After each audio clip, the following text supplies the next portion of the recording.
मित्रांनो, साधी माणसे या मालिकेच्या आजच्या भागामध्ये राज आता खूपच बोलत असतो. त्यावेळी सत्या म्हणतो, कसा आहे ना, कोणीतरी मला सांगितलंय जास्त वाढावपणा केला की त्याला तुडवायचा. आणि मी तुडवतो हां, परंतु आता कसं आहे ना, तू माझा भाऊ आहे म्हटल्यावर मी तुला कसा तुडवणार. मी तुला एक झापड जरी दिली ना तरी तू इकडचं तिकडे जाऊन पडशील. त्यामुळे असं वाटतं की नको तुझ्या नादी लागायला, असं म्हणून आता सत्या हा त्याला खूपच बोलू लागतो. मग आता राज म्हणतो की आई बघतेस ना तू हा कसं बोलतोय ते. त्यावेळी आता लक्ष्मी म्हणते, नीट बोल जरा, तुम्ही याचीच बाजू घ्या, असं म्हणून आता रागातच राज हा अजूनच काहीतरी बोलू लागतो. मीरा म्हणते, हे बघ राज, तू जरा सुधारायला हवं, कारण अरे तू कुणाचीच काळजी घेत नाही, असं कसं, दादा गेल्यानंतर तुझा हक्क आहे ना हा. लक्ष्मी म्हणते, राज तुला एक सांगू का, अरे तू जेवढी काळजी घेणार नाही ना तेवढा आमचा जावई आमची काळजी घेणार, हा शब्द तू लक्षात ठेव. आता सत्या म्हणतो, एक गोष्ट लक्षात ठेव, तू माझा भाऊ आहेस, मी तुला नेहमी मदत करेन, परंतु एक गोष्ट लक्षात ठेवायची, कधीच कुणाला उद्धटपणाने बोलायचं नाही. राज आता म्हणतो, याला चांगलं डोक्यावर चढवून ठेवा, असं म्हणून तो रागातच तिथून जातो. तर दुसरीकडे पंकज आता निरूपाने आणलेल्या जेवणावर चांगलाच ताव मारत असतो आणि म्हणतो, अगं तू खरंच भारी आहेस, मला शाही पनीर आवडतं म्हणून तू माझ्यासाठी शाही पनीर केलं आणि इथे घेऊन आली, आज खूप दिवसांनी मी पोटभर जेवतोय. तेव्हा निरूपा म्हणते, अरे लाडक्या, तू माझा लाडका आहेस, मी तुझ्यासाठी काहीही करायला तयार आहे, फक्त तू असा वागू नकोस रे, तू मला विश्वासात घेऊन ही गोष्ट सांगायला हवी होती, मी काहीतरी केलं असतं ना बाळा. मग आता तो म्हणतो, मम्मा माझं चुकलं, मला माफ कर अगं. तरीही आता तू मला सांग मी कसं वागू, असं आता पंकज विचारतो. तेव्हा निरूपा म्हणते, सांगू का तुला, तू कसं वाग, अरे तू जेव्हा सुटाबुटामध्ये तिकडे ऑफिसला जायचास ना, सेम टू सेम तसा राहा, म्हणजे माझं मन शांत होईल. तेव्हा तो म्हणतो, मम्मा माझी खूप इच्छा आहे ग, पण सगळं काही माझ्या हातातून गेलंय, काय होऊन बसलं बघ ना माझ्या आयुष्यामध्ये. म्हणून तो आता लगेच तिला म्हणतो की या पनवतीच्या आयुष्यात सगळं काही घडते, माझं जे आहे ना सगळं ते त्याला मिळतंय. मग आता निरूपा देखील सत्याबद्दल खूप काही बोलू लागते आणि नंतर वैतागूनच म्हणते, जाऊ दे रे, त्याचा विषय घेऊच नको तू, त्याचं काही मला सांगूच नको, असं म्हणून ती तो विषय टाळते. त्यानंतर खव्याचे गुलाबजाम तुला आवडतात ना, म्हणून मी बनवले आहेत स्पेशल तुझ्यासाठी, असं निरूपा म्हणते आणि त्याला गुलाबजाम भरवते. तेव्हा तो म्हणतो, मम्मा तू खरंच ग्रेट आहेस, आय लव्ह यू, असं म्हणून तो आता निरूपा बरोबरच खूप गोड गोड बोलू लागतो. मग आता निरूपा म्हणते, बाळा एक काम कर, अगोदर ती दाढी कर आणि जरा कामाचं बघ आता काहीतरी. तेव्हा तो म्हणतो, 2-3 कंपन्या फायनल केल्या आहेत मम्मा, अगं मी आता थोड्या दिवसांतच कामाला लागणार आहे, तू काळजी करू नकोस, पण अगं इंटरव्ह्यूला जाण्यासाठी कपडे वगैरे घ्यावे लागतील ना, मग माझ्याकडे आता पैसे नाही आहेत. मग आता ती म्हणते, ते मी पाहते रे, कुठेतरी ॲडजस्ट करते काहीतरी, असं म्हणून तोपर्यंत ती थोडे पैसे त्याला देते. त्यावेळी आता तो खूपच खुश होतो आणि शाही पनीरवर ताव मारतो. कडे लक्ष्मी ही रागातच राजला म्हणत असते, तुझं हे वागणं मला अजिबात पटत नाही आहे. मग आता राज म्हणतो, नाही पटू देत. तेवढ्यातच सुजित कुमार तेथे येतो. तेव्हा तुम्ही इथे एवढ्या रात्री का आलात, असं रागातच मीरा विचारते. मग आता सुजित कुमार त्याच्या 2 पंटरला देखील घेऊन आलेला असतो. त्यावेळी आता तो म्हणतो, तुम्ही 3 महिन्याचं भाडं थकवलं आहे. मग आता भाडं थकवलं आहे तर आम्ही देऊ ना, असं लक्ष्मी म्हणते.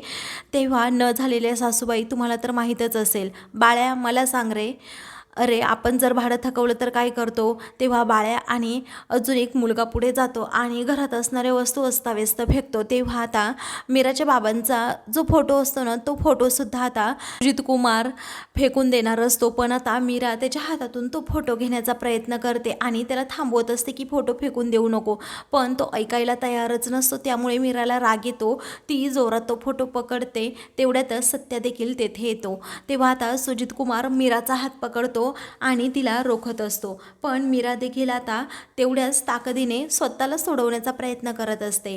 तेव्हा लक्ष्मी आणि त्याचबरोबर मधू या दोघीही खूप घाबरलेल्या असतात आणि राज तर नुसता ठोंब्यासारखा उभा असतो.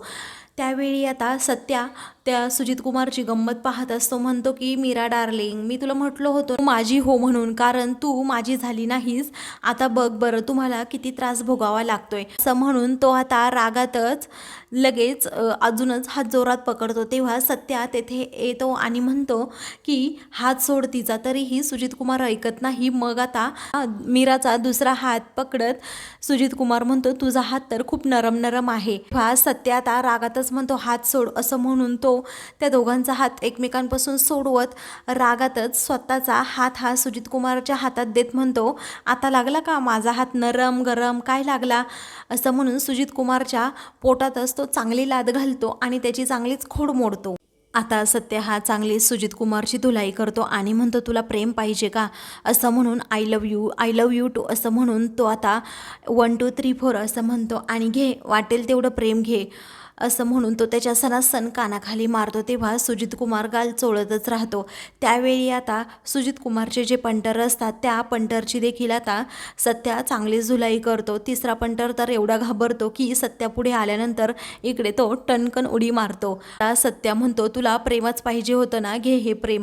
ते पंटर सत्याच्या या रागाला खूपच घाबरतात आणि तेथून पळच काढतात. मग आता सुजित कुमार एकटाच तेथे राहिलेला असतो तर मीरा लक्ष्मी हे सर्वजण आता म्हणत असतात नका मारू. पण आता सत्या म्हणतो थांबा याला प्रेम पाहिजे ना असं म्हणून पुन्हा सुजित कुमारच्या 7-8 तो कानाखाली मारतो. तेव्हा सुजित कुमार म्हणतो नको नको मी जातो. मग आता इथे पुन्हा आलास ना तर तुझी चामडी सोलवून देईल असं आता सत्या म्हणतो. त्यावेळी सुजित कुमार म्हणतो तुला जर एवढाच माज आला असेल ना तर आता उद्यापर्यंत हे घर खाली करायचं. तेव्हा आता सुजित कुमारला लगेच लक्ष्मी म्हणत असते आम्ही उद्याच्या उद्या घर कसं खाली करणार अहो आम्हाला माफ करा. तरीही आता सुजित कुमार ऐकायला तयार नसतो. आसपासचे सर्व लोक आता तिथे एकत्र आलेले असतात आणि म्हणत असतात की हे काय चाललंय काय तुमचं. तेव्हा आता राज हा रागातच म्हणतो तुमचं काय चाललंय इथे तुम्ही जावर तुमच्या आपल्या घरी असं म्हणून तो त्यांना आता काढून देतो. तेथे असणारे सर्व लोक आता तेथून पळूनच जातात. तर आता इकडे मीरा ही रागातच सत्याला आतमध्ये घेऊन येते. तेव्हा सत्य विचारतो काय झालं. मग आता ती जोरातच ओरडते एवढं सर्व होऊन देखील तुम्ही मलाच विचारताय का काय झालं म्हणून. अहो तुम्हाला समजतं का तो सुजित कुमारला एवढी मारायची काय गरज होती. किती माणसं जमा झाली होती तेथे. अहो जेव्हा तुम्ही नव्हतात तेव्हा तो आम्हाला खूप त्रास द्यायचा परंतु मी परिस्थिती हाताळलीच होती ना सांभाळली होती ना मग आता तुम्ही मध्ये पडायची काय गरज होती. तेव्हा सत्याला जरा धक्काच बसतो. तो म्हणतो पण तो तुझ्याशी कशा पद्धतीत बोलत होता वागत होता ते तुला पटत होतं का. मग आता ती म्हणते प्रत्येक वेळी असं मारून काही होतं काढा न घालता परिस्थिती हाताळणं म्हणजे सत्याच का नुसतं मारामारी गुंडागिरी करून काही होत नाही. अहो सर्वात जास्त धारदार शस्त्र कोणतं असतं तुम्हाला माहिती आहे का. ते असतं शब्दांचं आणि तेच तुम्हाला व्यवस्थित हाताळता येत नाही असं म्हणून मीरा आता भयंकर चिडते. तेव्हा तो म्हणतो अगं त्याने तुझा हात पकडला होता. ती म्हणते पकडू द्यायचा ना मग काय बिघडतं का हात पकडल्याने. अहो या अगोदरही तो आम्हाला किती त्रास द्यायचा. माझ्या आईवडिलांना त्याने भाडं देण्याच्या निमित्ताने किंवा कोणत्याही कारणाने घरात यायचा आणि जेवणाच्या ताटावरून उठवायचा. तेव्हा तुम्हीच होतात का इथे नव्हतात ना. मग तसंही आता मी सगळं काही सांभाळून घेतलं असतं असं म्हणून मीरा आता त्याच्यावर अजूनच चिडते. तेव्हा आता तो आपला गप्प बसलेला असतो. मग आता ती म्हणते आपण इथून गेल्यानंतर तो पुन्हा घरी येईल आणि काही पण सर्वांना त्रास देत राहील. आई मधू या एकट्याच घरी असतात. मग त्या दोघींनी काय करायचं सांगा बरं. मी बोलून सगळं काही निस्तारलं असतं तुम्ही का मध्ये आलात असं म्हणून ती रडत असते. तेव्हा मधू आणि लक्ष्मी या दोघीही आता मीरा जे काही बोलते ते ऐकत असतात. तर आता मधू म्हणते आई मला दाजींची आणि ताईची ही भांडणं नाही पाहत मी जाते मध्ये सोडवायला. मग आता नवरा बायकोच्या भांडणामध्ये आपण पडायचं नसतं असं लक्ष्मी म्हणते.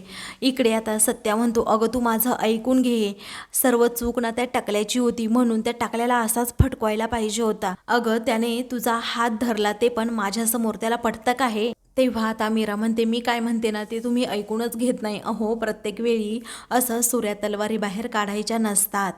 अहो शांततेत सर्व प्रकरण हँडल करायचं असतं. हो प्रत्येक वेळी तुम्ही असं टोकाचं वागता त्यामुळे असं तोंडावर पडण्याची शक्यता जास्त असते आणि एवढं सर्व करून देखील पुढं जाता येईल याची काही गॅरंटी असते का.